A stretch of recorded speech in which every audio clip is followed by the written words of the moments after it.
बिस्मिल्लाहिर्रहमानिर्रहीम। आप देख रहे हैं crime watch with Aamir Mirza. दोस्तों, आज से 5 रोज़ कबल शादीपुरा बागबानपुरा का इलाका है, वहाँ पर एक थिएटर में एक स्टेज आर्टिस्ट, एक डांसर इकरा खान, उस पर जानलेवा हमला होता है। उसको बालों से पकड़कर घसीटा जाता है, थप्पड़ों की बारिश की जाती है, ठुड्डे मारे जाते हैं। इस कदर वहशियाना तशद्दुद किया जाता है जैसे किसी जानवर को पीट रहे हों। ये भी नहीं, मुलज़म की तरफ से जब उसका दिल नहीं भरा, उसकी कह लें कि गुस्सा ठंडा नहीं हुआ, तो उसको संगीन नताइज की धमकियां दी और उसको ये भी कहा कि अगर उसने एफआईआर दर्ज करवाई तो उसके और उसके घर वालों के लिए बेहतर ना होगा। ये इस वाक़या वहाँ पर पेश आया था। इसकी डिटेल भी आपके साथ शेयर करता हूँ।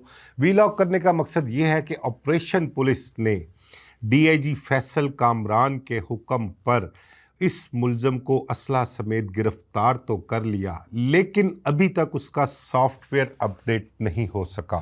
बस गिरफ्तार किया या उसको पेश करवाया गया, अल्लाह बेहतर जानता है। असलहे समेत वो पेश हुआ थाने में या गिरफ्तार कर लिया गया, उसकी गिरफ्तारी डाल ली गई और मामला जो है वो अभी तक यहीं तक है। जो सॉफ्टवेयर सीसीडी अपडेट करती है या इन्वेस्टिगेशन वाले जो सॉफ्टवेयर अपडेट कर रहे हैं इस किस्म के मुल्ज़मान का, वो सॉफ्टवेयर अपडेट नहीं हो सका। तो इस वाक़े की डिटेल इस तरह से है कि इकरा खान जो है कोई गुज़िश्ता 16 साल से इससे प्रोफेशन से, अपने इस पेशे से वाबस्ता है। डांस करती है, थिएटर्स में काम करती है। अपने अहले खाना के लिए ज़रिया माश जो है उसका वो ये थिएटर है। मैं बल्कि एक उसकी इंटरव्यू देख रहा था, किसी व्लॉगर के साथ इंटरव्यू उसने किया है। मुझे उस पर बेचारी पर तरस भी आया। उसकी गुफ्तगू सुनकर, उसकी बातें सुनकर वो रोते हुए बयान कर रही थी कि मैं सिर्फ़ अपना और अपने घर वालों का पेट पालने के लिए, 2 वक्त की रोटी के लिए मैं स्टेज पे काम करती हूँ, थिएटर पे डांस करती हूँ। मैं 2 नंबर काम नहीं करती, मैं रातों को लोगों के साथ नहीं सोती, मैं लोगों के जेबों पर डाके नहीं डालती, उनकी जायदादों पर नज़र नहीं रखती। मैं अगर हम पर कुछ हमारे चाहने वाले या हमारे फैंस कह लें या तमाशबीन कह लें, वो कुछ पैसे अगर हम पर ख़र्च करते हैं तो उसके बदले उनको एंटरटेनमेंट स्टेज पे, थिएटर पे मिलती है। अब कोई ज़बरदस्ती करे, लाखों रुपए की ऑफ़र दे, 5 लाख ले लो, 4 लाख ले लो, 10 लाख ले लो, मेरे साथ रात गुजारो, मेरे साथ जिस्मानी ताल्लुकात कायम करो। मैं इस किस्म की औरत नहीं हूँ। 16 साल से मैं काम कर रही हूँ। मेरा घर देख लें, मेरा रहन सहन देख लें, ना मेरे पास कोई नौकर चाकर है, ना मेरा अपना घर है। मेरे घर के हालात सब मेरे आप लोगों के सामने हैं। अगर मैं 2 नंबर काम करती, मैंने इस तरह रातें लोगों के साथ गुजारनी होती, तो आज मेरा अपना घर होता, मेरे आगे पीछे गाड़ियां भी होती और मुलाजमों की लाइन भी होती। इस जैसे कई तमाशबीन जो है मेरे आगे पीछे घूम रहे होते। लेकिन मैं सिर्फ उस हद तक, क्योंकि शुरू से इस प्रोफेशन से, इस पेशे से वाबस्ता हूँ, लेकिन मैं अपने आप को बच बचा कर चला रही हूँ, सिर्फ अपना और अपने अहले खाना के 2 वक्त की रोटी के लिए, अपने मामूल के जो मामलात हैं उसके लिए। तो ये ज़रूरी तो नहीं है कि नाचने वाली, डांस करने वाली या थिएटर पे काम करने वाली हर औरत जो है वो 2 नंबर ही हो।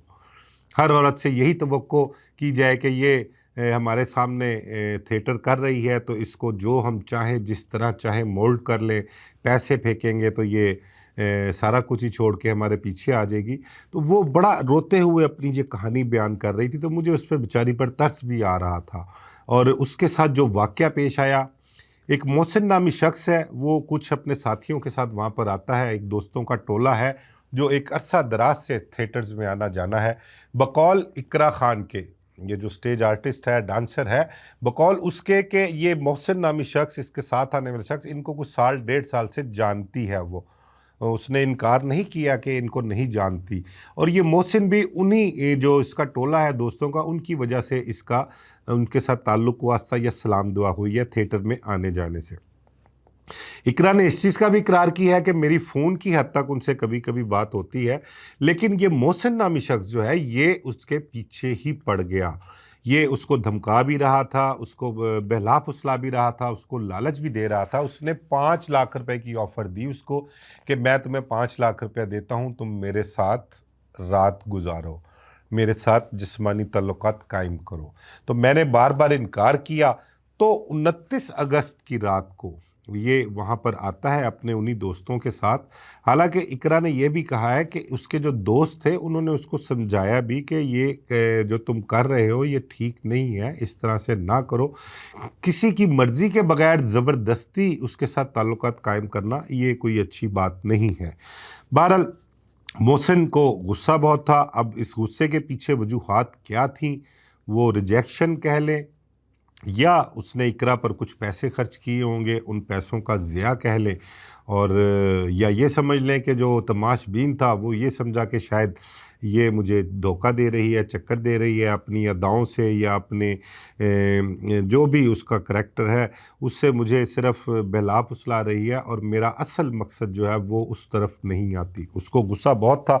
29 को वो आता है, वहाँ पर जाकर वो असला निकाल लेता है, असले के ज़ोर पर उससे ज़बरदस्ती जो है वो ताल्लुकात बनाने के लिए उसको धमकाता है, डराता है, फिर लालच भी देता है पैसों की। जब उसने इकरा ने बिल्कुल इनकार कर दिया और वो उसके साथ बदीद हुई तो उसने वहीं पर 20 अफराद की मौजूदगी में बालों से पकड़कर उसको घसीटा, उसको थप्पड़ों की बारिश कर दी, ठुड्डे मारे, जानवरों की तरह उसको वहाँ पर मारा पीटा उसको। इकरा कहती मेरे पास वो वीडियो मौजूद है, मेरे पास सारी वो तशद्दुद की जो है और मेरे निशान पड़े हुए हैं, वो मेरे पास सारी वीडियो मौजूद है। ये वाक़या पेश आता है। यहाँ पर भी वो ठंडा नहीं होता तो फिर वो असला निकाल कर फायरिंग कर देता है।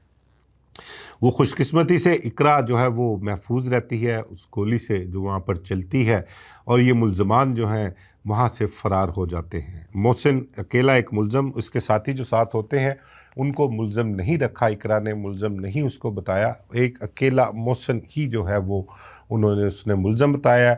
और फिर उसके बाद पुलिस को इत्तला की जाती है, पुलिस मौके पर आ जाती है। पुलिस मौके पर पहुंचकर तमाम हालात व वाक़यात का जायज़ा लेती है, मौके से खौल इकट्ठे करती है गोलियों के, और फिर उसके बाद जो है इकरा की तरफ से दरख्वास्त दी जाती है। बिल्कुल सिंपल सी दरख्वास्त दी गई है कि इस तरह से मोहसिन मेरा जानने वाला था और इस तरह से यहाँ पर आया है, आकर उसने मुझ पर असला ताना है, मुझे मारा पीटा है, तशद्दुद किया और मुझ पर फायरिंग की है। वो FIR दर्ज हो जाती है। FIR जो दर्ज होती है वो दफ़ा 440 और 354 तेपे के तहत ताज़ीरात पाकिस्तान की जो दफ़ात हैं उसके तहत दर्ज होती हैं। और उसके बाद वाक़या जब मीडिया पर आता है, सोशल मीडिया पर आता है, तो DIG ऑपरेशन फैसल कामरान वो इस वाक़े का नोटिस लेते हैं और उन्होंने फ़ौरी तौर पर SP कैंट की सरबराही में टीम तश्कील दी और मुल्ज़म की फ़ौरी गिरफ़्तारी के अहकामात जारी किए। अब SP कैंट की सरबराही में SHO बागबानपुरा और DSP जो थे उन्होंने मुल्ज़म के ख़िलाफ़ जो है वो एक्शन लेना शुरू किया, उसकी तलाश शुरू की, उसके साथियों तक पहुँचे, फिर इकरा से मालूमात हासिल की, उसका मोबाइल नंबर लिया। बहरहाल किस्सा मुख्तसर ये कि उन्होंने मुल्ज़म जो मोहसिन था, इकरा पर फायरिंग करने वाला, कातलाना हमला करने वाला, उसको तशद्दुद का निशाना बनाने वाला, उसको गिरफ़्तार कर लिया, उसके कब्ज़े से असलहा भी बरामद कर लिया और उसको जेल भिजवा दिया गया है। अब जो इकरा है, इकरा का कहना ये है कि इस किस्म के मुल्ज़मान जो हैं उनके ख़िलाफ़ पुलिस की जो कार्रवाइयाँ हैं वो इस तरह से होनी चाहिए कि ये मुल्ज़म दोबारा इस किस्म के इक़दामात ना करें। वो अगर थिएटर में जाती हैं तो वो अपने और अपने अहल खाना के गुज़र औक़ात के लिए, उनके 2 वक्त की रोटी के लिए या जो ज़रूरी चीज़ें रोज़मर्रा ज़िंदगी में ज़रूरियात हैं उसके लिए वो घरों से निकलती हैं। ज़रूरी नहीं कि घर से निकलने वाली हर औरत जो है वो 2 नंबर रास्ता इख्तियार करे या वो 2 नंबर औरत है। बाज़ मजबूरी में भी निकलती हैं और मजबूरी का फ़ायदा उठाना जो है वो इस माशरे में सबसे बड़ा इख्लाकी जुर्म है। और इसके लिए इस किस्म के मुल्ज़मान, इस किस्म के लोग जो बाहर कह लें कि जानवरों की तरह नोचने के लिए बैठे हुए हैं बाहर, जो गिद्धों की तरह उनकी जो है वो अपना नज़रें होती हैं और वो आँखों से पता नहीं क्या कुछ कर जाते हैं। इन लोगों को जो है सबक सिखाने के लिए उनके साथ ज़रूरी है कि जो सॉफ्टवेयर CCD अपडेट कर रही है लोगों, उस तरह से ऐसे मुल्ज़मान का सॉफ्टवेयर अपडेट होना चाहिए ताकि उसको भी सबक मिल सके और उसको देखकर दीगर ऐसे लोग जो हवस के पुजारी हैं, जो बाहर निकलने वाली ख़वातीन को जो है बुरी नज़रों से देखते हैं, उन पर बुरी नज़र रखते हैं, उनके मुताल्लिक बुरा सोचते हैं, वो उससे बाज रहें और ख़वातीन जो हैं घरों से बाहर निकलती हैं, काम करती हैं, वो अपने आप को कुछ महफूज तसव्वुर करें। मुझे इजाज़त दीजिए। अल्लाह हाफ़िज़।